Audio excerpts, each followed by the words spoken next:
30 days of JavaScript. Let's start with the counter problem.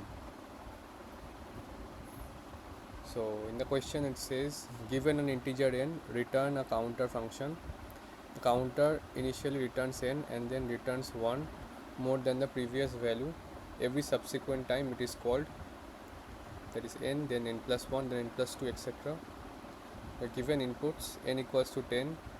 When we call it, we get 10. Again calling it results in 11, and one more time results in 12. Similar thing happens with negative numbers. So if we start with -2, so first time we get -2, then -1, then 0, then 1, then 2. So counter get increased by 1.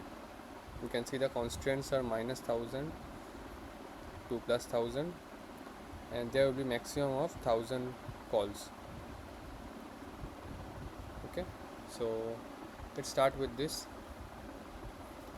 We can use let here, and let's define a variable with let and assign it to n, and then we can return counter plus plus. We are doing this because for the first time we want it to be same as n. We are storing it in this local variable counter, and we are returning this, and once it is returned, the counter value gets increased by 1, and this function remembers this, and next time if we call this function, the value will be 11. So if n was 10, the value will be 11, and after we call it again it will be 12, and so on.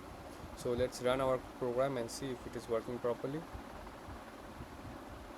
Okay, so the case 1 and case 2 is passing. Now submit this code. Code is getting submitted and it's accepted.